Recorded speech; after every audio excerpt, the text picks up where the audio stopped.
রোজ অনেক দিন ধরে বলছিল যে ডালিম খাবো ডালিম খাবো। এইবার না বাবা ডালিম নিয়ে আসলো ওদের জন্য। ডালিমগুলো ছিল বিশাল বড়, এতটাই বড় ওদের আর লোভ সামলানো কঠিন হয়ে পড়েছে। ওরা কি করছে, দুই বোন মিলে হচ্ছে ডালিম খাবে।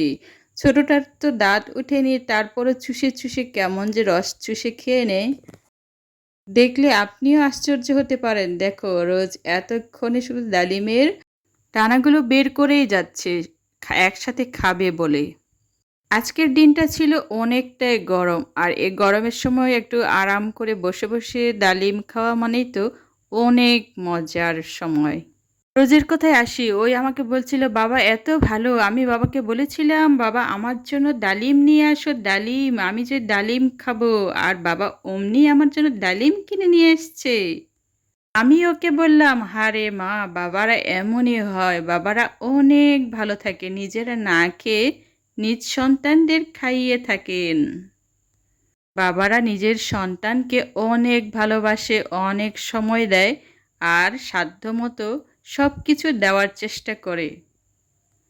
বাচ্চাদের এই আনন্দ মুহূর্তটুকু দেখার জন্য বাবাদের অনেক আগ্রহ থাকে, আর অনেক খুশি হয়, অনেক সুখী অনুভব ফিল করে।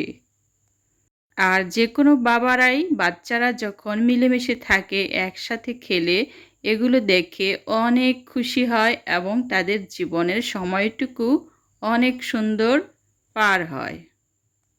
এই যে দেখো, ওরা দুজনে কি সুন্দর করে বসে বসে একে অপরকে খাইয়ে দিচ্ছে, আর দুজনে মিলেমিশে হাসি ঠাট্টা করছে। আসলে বিষয়গুলো সত্যি অসাধারণ, দৃশ্যগুলো অসাধারণ। যে কোনো পিতামাতার কাছেই এটি একটি অনেক সুন্দর দৃশ্য। এদিকে দেখো, ওরা খাবারগুলো টেবিলের উপর এমন করে ছড়িয়ে ছিটিয়ে রেখে দিয়েছে। এগুলো হচ্ছে আমার পরিষ্কার করার পালা, কারণ ওদের কাজ তো শুধু খাওয়া। এই তো ওদের খাওয়া দাওয়া শেষ করে ফেলছে, এখন হচ্ছে আমার সাথে একটু খুনসুটি করবে, শুধু খেলবে, এই তো একটু হই হুল্লোড় করবে, এটাই হচ্ছে ওদের কাজ। আসলে ওদেরকে নিয়ে হাসি ঠাট্টা করতে আমার খুব ভালো লাগে, আর ওদের সাথে সময়টা আমার যেন অনেক অনেক সুন্দর যায়। হ্যালো বন্ধুরা, নিশ্চয়ই আপনারা ভালো আছেন, আমরাও ভালো আছি আমাদের মতো করে আপনাদের ভালোবাসায়। আবারও রইল আমাদের পরিবারের তরফ থেকে শুভেচ্ছা ও ভালোবাসা। নিশ্চয়ই সবাই ভালো আছেন, ভালো থাকুন, এটাই কামনা করি। আজকে আপনাদের সাথে কিছু আমার বৈশিষ্ট্য আপনাদেরকে শেয়ার করব। সেটা হচ্ছে, এই যে দেখুন ছোট ছোট জিনিস, চশমা যখন কিনতে গিয়েছিলাম তখন আমি এই সুন্দর ব্যাগটি পেয়েছিলাম। এখানে আমার কিছু গুপ্তধন আমি লুকিয়ে রাখতে পারি।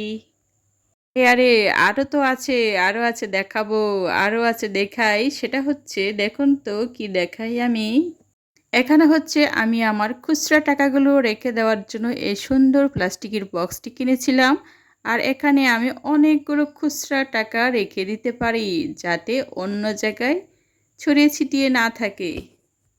এটার এক দুইটা মিনি বক্স আছে, ওই মিনি বক্সগুলো ঠিক এটার মতোই অনেক অনেক দেখতে কিউট।